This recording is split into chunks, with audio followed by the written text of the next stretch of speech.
Welcome to Kansas Ag Report. I'm Ken Rogers. On this week's program, we have a conversation with Cortney Cowley, who is a senior economist at the Kansas City Federal Reserve Oklahoma City branch. Their latest ag publication came out, so we'll talk about where things kind of sat with the first quarter, also kind of looking ahead. Also have features from Kansas Soybean Commission, Kansas Department of Agriculture, and Kansas Grain Sorghum, along with the weekly update from the Kansas Livestock Association and market information from Pinion. Kansas Ag Report brought to you in part by the Kansas Soybean Commission, the Soybean Checkoff, progress powered by Kansas farmers. Kansas Farm Bureau, a grassroots ag organization representing the state's farm and ranch families since 1919, kfb.org. And the Kansas Wheat Commission, lending in the adoption of profitable innovations from wheat, online at kswheat.com.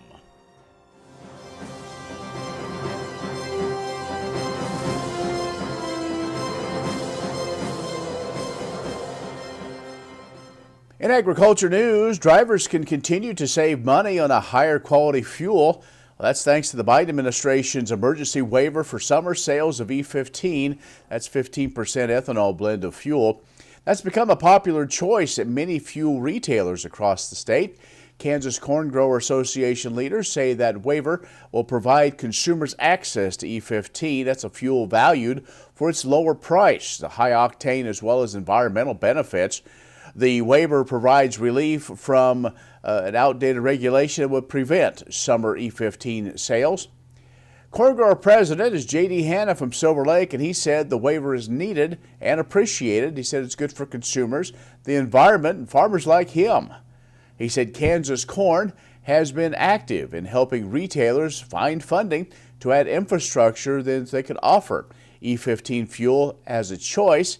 And he said it's been exciting to see the rapid expansion of the fuel. It's available now at over 120 stations across the state, including many major fuel retailers. And it is a mid-grade fuel that is priced about 15 cents a gallon less than regular unleaded. The emergency waiver not a permanent fix, though. 8 Midwest states will have year-round E15 beginning next year. That according to the Kansas Corn Grower CEO, Josh Rowe. Well, we all know how important volunteerism is, and volunteers, well, they play a major role in Kansas 4-H and other extension-based programs. In fact, reports indicate those who lend their time and expertise to many of these programs not only are investing in their community, but also helping extend the reach of Kansas State University as well as research and extension. Report shows that last year, K-State Research and Extension, that encompasses, of course, the state's agriculture experiment stations as well as that whole cooperative extension system. Well, they reported that volunteers gave 309,345 hours of their times for programs to carry out all across the state. Extension Director Greg Hadley said that's the equivalent value to the state, $8.8 million, or about 136 full-time employees. Some of the major programs that benefit from volunteers, of course, 4-H, horticulture programs, as well as natural resources and those food and nutrition programs. If you want to learn more how you can volunteer and be a part, just contact your local K-State Extension office. We will have a conversation about the ag economy with the Kansas City Federal Reserve when we return here on the Kansas Ag Report. The Kansas Ag Report brought to you in part by Kansas Grain Sorghum, growers working together. Learn more at ksgrainsorghum.org. Grass and Grain, online or in the mail, keeping Kansas farmers informed for over 60 years. grassandgrain.com.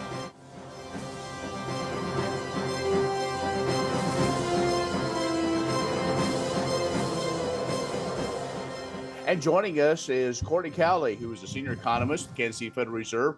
She is based at the Oklahoma City branch. Cortney, thanks for joining us again. Yeah, thanks for having me, Ken. Okay, so we want to get this kind of an update from you on after the first quarter of 2024, and an ag finance update just came back out again, and it seems like what everybody continues to talk about, and that is inflation and interest rates. That's right. Yes. Inflation, from the perspective, at least for agricultural producers, of thinking about quote unquote stickiness of input costs, things are still expensive, even for those that are still benefiting from higher commodity prices, like cattle producers. Because the thing there is, if you're buying cattle as stock or as an input as a feeder, your input costs keep going up along with the cost that you may receive on the back end, and being charged higher interest expenses on top of that. So we have done some work recently on those two things, but overall, what we're seeing is despite higher interest rates, loan volumes are still increasing, but a lot of that has been driven by farm operating loans. And so that gives us a little bit of an indication that lower commodity prices and kind of persistence of high input costs, more producers likely having to turn to financing to purchase those operating expenses. And that was the one thing that we weren't exactly sure, say, some 6 months ago, as we looked at renewals for 2024, what that might look like. But, so far that has played out to where farmers are wanting and needing financing. And the other thing, Courtney, is they're able to get it from their banks. Right. I think that there's been a lot of, I don't know if it's pent up demand, but we had pretty slow demand for loans, or slow loan growth over the last few years coming out of the pandemic. We had really strong commodity prices. Farmers were in pretty good financial and cash positions um, coming out of that period. There had also been some government assistance programs that helped support farm balance sheets, and so we really hadn't in a while seen very much demand, particularly along the farm operating loan side. For the last few years, any growth that we've seen in farm loans has really been on the farm real estate side, as producers were putting that money to work and expanding their operations, perhaps. So there was still a lot of demand for farmland, and that supporting higher farmland values, and then larger loans for farmland. But now we are starting to see that reverse a little bit. Demand for farmland loans slowing somewhat, as we're seeing a pickup in the non-real estate farm loans, particularly on the farm operating side. We are talking with Cortney Cowley, senior economist, Kansas City Federal Reserve. She's out of the Oklahoma City branch. And so we're talking about what's going on in this ag economy. We're going to take a break, come back with more in just a moment. Kansas Ag Report brought to you in part by the Kansas Livestock Association, supporting members' business interests and meeting consumer demands. KLA.org. Oldie Seed Farms, carrying soil-specific seed. Find them on the web at oldieseed.com. That's OHLDE seed.com. And Kansas Corn, building the future at kansascorn.com.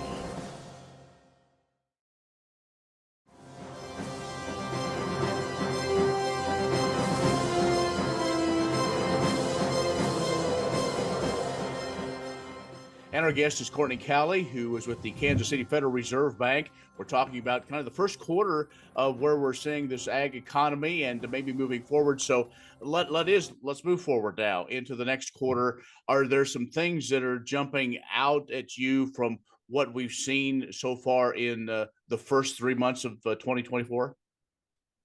Yeah, I think one of the things that we keep hearing about, if we're looking at risk areas, I think that we can think about two things for me. One would be maybe weak spots, or areas of weakness in the agricultural economy, and that would be any of the commodities that may have experienced a recent decline in commodity prices. So corn and soybeans coming out of some recent WASDE reports showing, better than expected, I think, production coming out of last year. We're starting to get more accurate estimates. So stocks and inventories have kind of come up just a little bit, and that's weighed down on prices. I've also heard some out of the Western United States and seeing larger supplies relative to demand for tree nuts, for example. That's not something we have a lot of in the Kansas City Fed region, but I have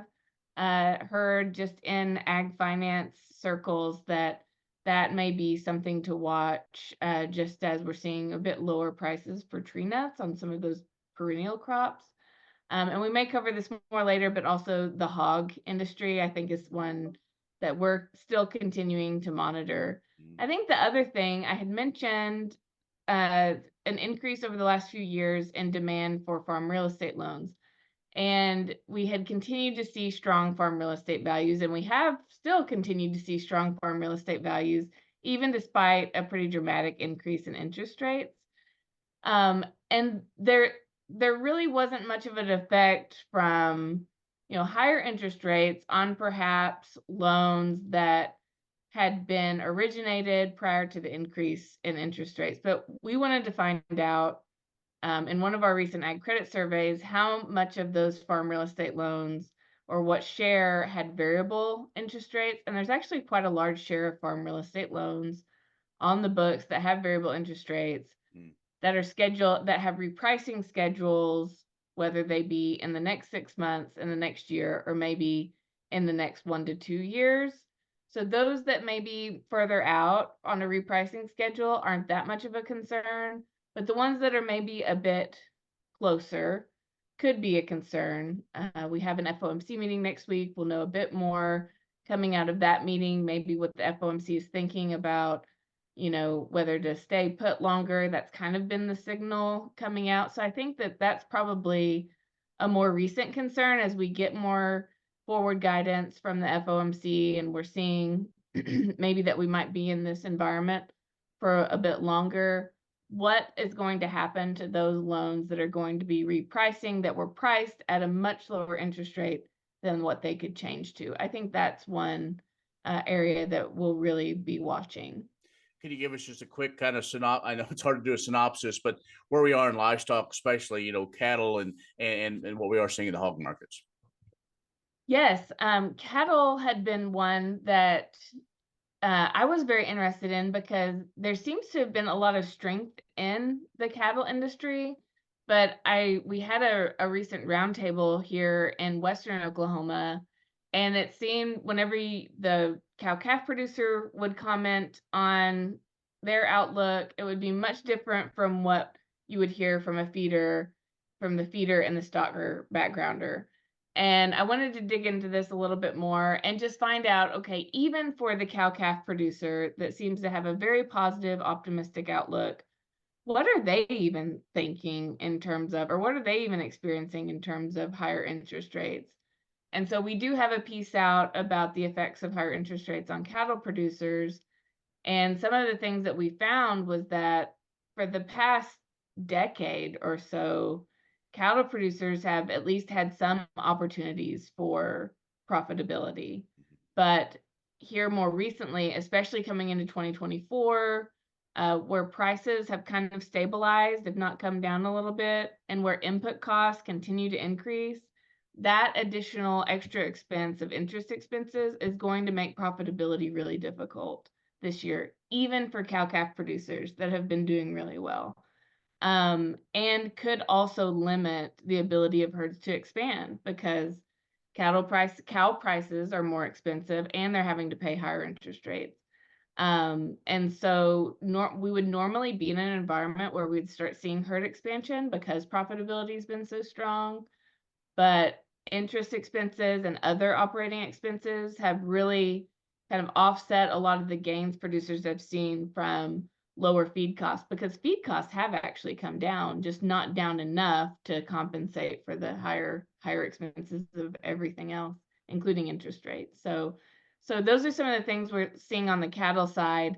And on hogs, I think on hogs, it's really just more a matter of high costs and commodity prices that have come down, and operating expenses just have not followed in that industry. And so that has made profitability be really tight last year and coming into this year.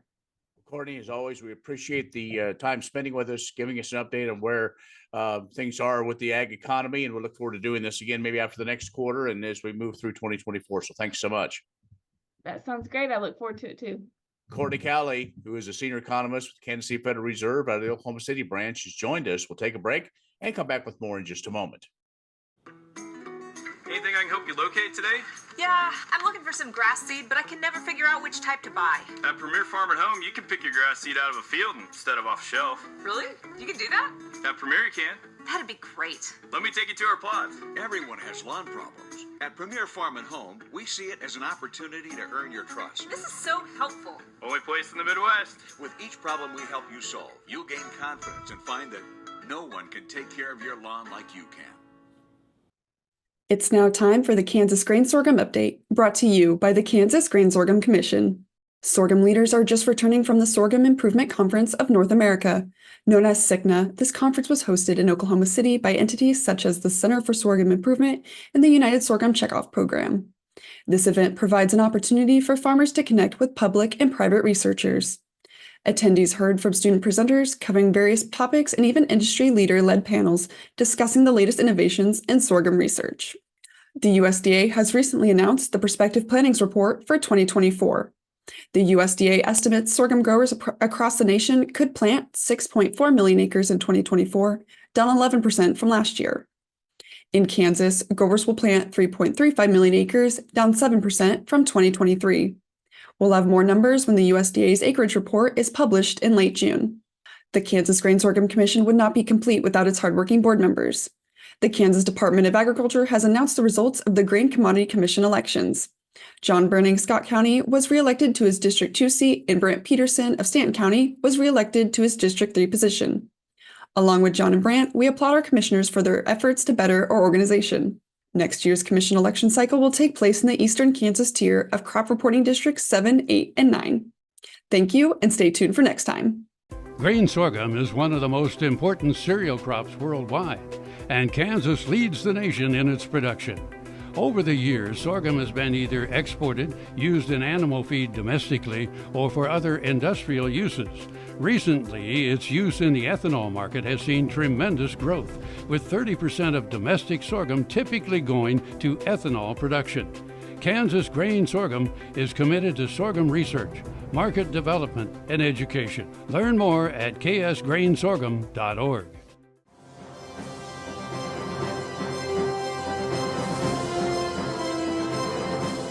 Hello. As May begins, the Kansas Department of Agriculture invites you to help us celebrate the largest sector of the Kansas ag industry, beef. The month of May is Kansas Beef Month, where we recognize the substantial importance of the beef industry to the state. Kansas historically is a leader in beef production, and with more than 22,000 cattle farms and ranches in Kansas today, we rank third in the nation with 6.25 million cattle. You'll find beef cattle in every single county in the state, and the beef industry is a vital part of communities across Kansas, contributing more to the state's economy than any other ag sector. The Kansas beef industry includes leaders at all levels of the production chain, as well as in research, health, marketing, and advocacy. Through projects like the U.S. Cattle Trace and Secure Beef Supply, the Kansas beef industry has taken the lead nationwide in issues of traceability and biosecurity, reflecting the importance of the beef industry to the state. The hardworking ranchers of Kansas are committed to the health, comfort, and well-being of their cattle, while protecting and preserving our natural resources and raising safe, nutritious, and wholesome beef for consumers around the world. Not all Kansas farmland can be used to grow crops, so grazing cattle on that pasture and rangeland can efficiently utilize grasses and plants, as the cattle can turn these resources into essential proteins and nutrients. The Kansas Department of Agriculture is proud to support the Kansas Beef Council in celebrating beef during the month of May. Find recipes, purchasing tips, features on Kansas ranchers, and more at the Kansas Beef Council's website, kansasbeef.org. Then enjoy some Kansas beef on your grill this May and enjoy the Kansas Department of Agriculture as we celebrate the important contributions of the Kansas beef industry during Kansas Beef Month. What does a brighter, more sustainable future look like in our cities and towns, and how do we get there? When New York needed an alternative fuel source to reduce carbon emissions, the city found what it needed in biodiesel made from U.S. soybean oil.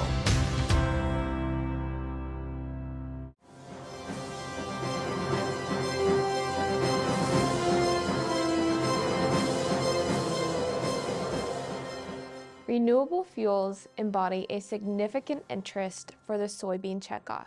You see world headlines like Boeing makes its largest purchase of sustainable aviation fuel and company to reduce fleet emissions with renewable diesel, pointing to a boost in adoption of such fuels. With increased national focus on environmental outcomes, soy-based fuels, including biodiesel, renewable diesel, and sustainable aviation fuel, provide an immediate solution to mandated decarbonization. One such mandate, the Low Carbon Fuel Standard in California, created important opportunities for soybeans with its inception. Why does a state over 700 miles away matter to Kansas soybean farmers? If California were its own country, it would have the 5th largest economy in the world. With the state consuming 3.5 billion gallons of diesel per year, biodiesel and renewable diesel's 60% share of the diesel pool is a big deal.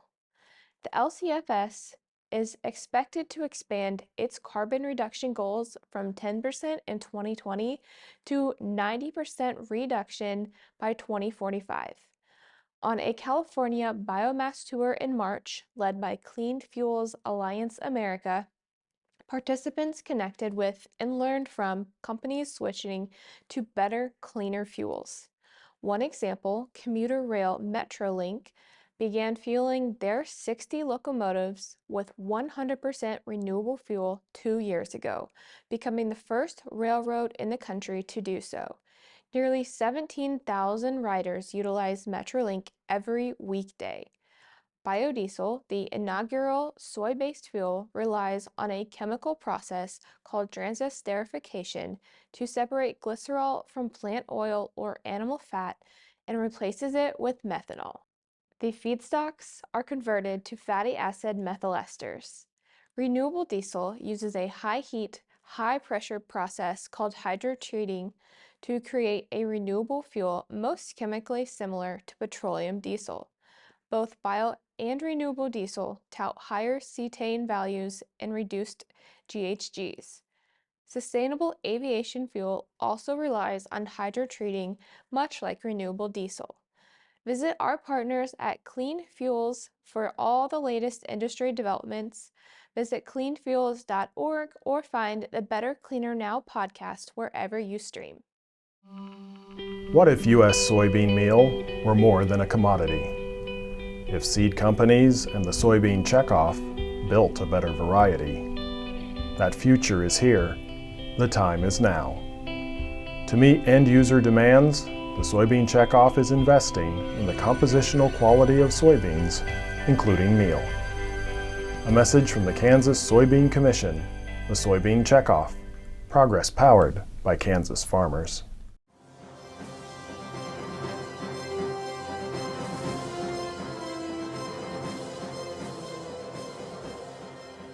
The National Agricultural Statistics Service recently announced it is canceling the July cattle report and discontinuing all county estimates for crops and livestock beginning with the 2024 production year, among other changes.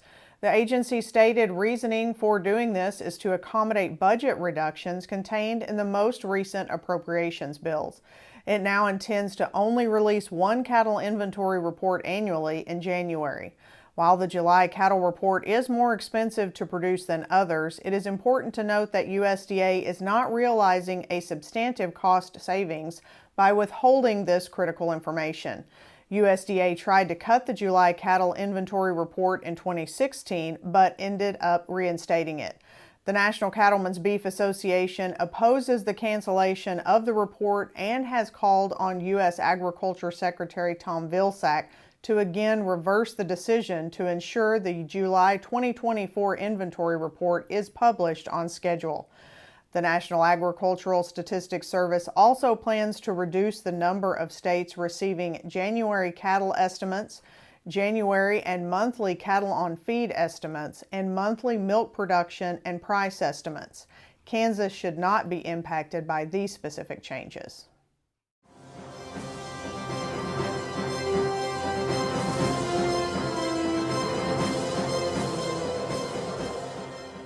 Hello, this is Jake McCall with Pinion Risk Management. The markets have shown plenty of action lately as we move solidly into the U.S. planting season, and weather becomes top of mind for farmers and traders alike.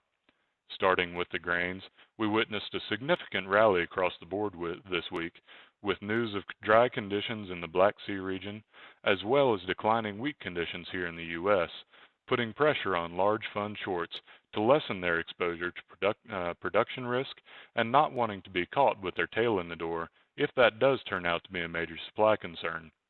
The wheat market posted its largest and most volatile rally since late November after months of quiet trading in a sideways trend. In corn, we saw a similar move, likely in sympathy with wheat as its fellow feed grain. Export inspections provided a positive look as well, with an impressive 63.9 million bushels shipped out for the week ending April 18th, which keeps us well ahead of the pace needed for USDA projections. The soybean market has been more quiet as harvest progresses in Brazil, but beans did participate in the positivity this week, while we wait to observe this year's planting progress and get a better idea of what acres will be in June. On the livestock side, we started the week with a lively reaction to Friday's cattle on feed report, which showed much lower placements and marketings than expected. Carcass weights, however, continue to climb in a counter-seasonal trend, as feeders likely utilize cheaper corn to try and add value to cattle in a cash market that has seen a decline in the past couple weeks. The choice cutout has also seen some pressure, which will come back on the packer who is paying higher prices than a year ago for a product that may be getting harder to sell to Americans that are still battling through a sticky inflationary environment. In the outside markets, crude oil has seen the large daily trading ranges while debating the effects of war risk in the Middle East, and all markets are watching the release of the first quarter GDP results due out this week. If you think it's time to get a look at your marketing plan or have any questions or otherwise, feel free to give us a call at 888-452-8751.